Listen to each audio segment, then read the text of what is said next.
Hey girls, and here's another video for you and everyone else listening.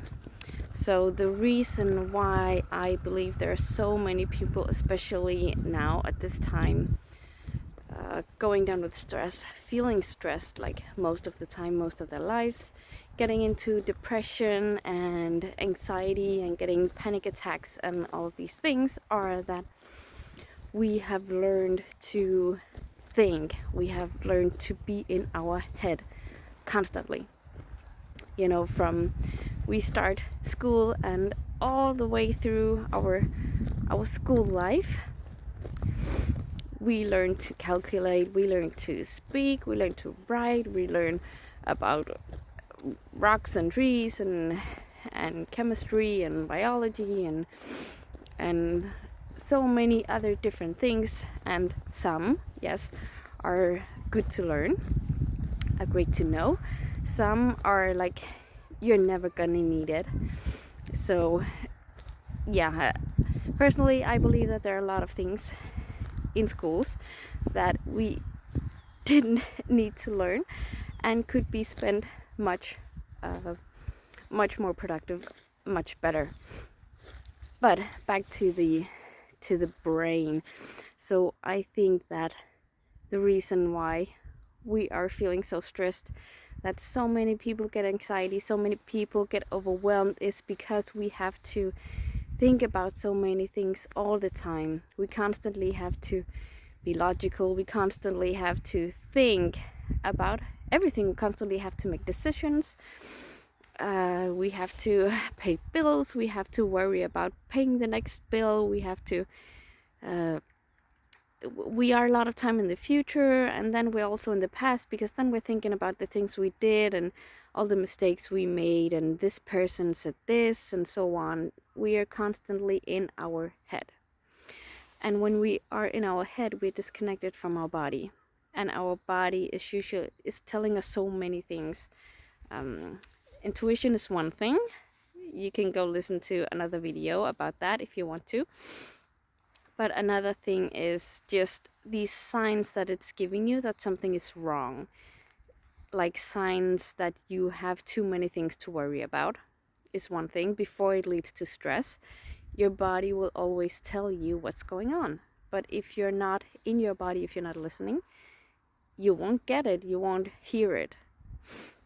So, and the same way with depression and anxiety, I believe that you can feel it before it happens, and it happens as a symptom, as a result of something else. And when you're not listening, when you're not present, when you're not in your body, when you're not taking responsibility and acting on those things that it's telling you, you're gonna have these symptoms of anxiety, of stress, of depression. So, and just a few ways of doing this. If you probably already experienced one of these things. I have several times. And the one way, or a few ways to get into your body, is by going for a walk. I do this very often. Going for a walk. Don't listen to anything. Don't listen to music. Don't listen to a podcast or something. Just walk alone in the forest. Preferably a place in nature, like a forest or mountains or water, like this. Or another thing is quiet time, I call it, which is time by yourself. It could be 10 minutes, it could be an hour, it could be a day. But if you have a busy life, it'll probably be something like 10 minutes, 30 minutes. Quiet time means, again, no music, no listening to anything, no reading, no writing, no speaking. Quiet, as in completely quiet. Because you want to, again, feel your body. If this is very difficult for you, there is something you could do, which is a body scan. Because this is actually what you want to do. You want to get down into your body. You want to feel your body and notice what it's telling you. So find a body scan meditation. I have not made one yet, but I probably will at some point very soon. So, and it just means taking one thing at a time. Like, start from your feet, feel your toes. What's going on? Can you feel your toes? Can you feel your feet? Can you feel your knees, your legs, your thighs? And then walk all the way up to the top of your head. Just feel it and give yourself time. Like, do you feel any pain? Do you feel cold? Do you feel warm? What do you feel? And then just be with it. Don't try to interpret it or interpretate it. Just be with it. Just feel it. Notice what's going on. Accept it. Let it be. Let it go.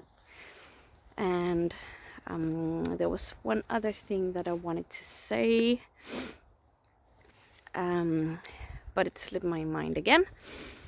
So that was a few ways of coming into your body, connecting with your body.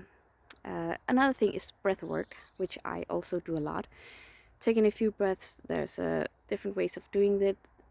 Counting is one, like 4 counts in, breathing in, 4 holding, 4 releasing, 4 holding, and you can also extend the holds on your breath out, on your breath in. But just some sort of breath work is also helping you to come down to the body. And now I remember what I wanted to say.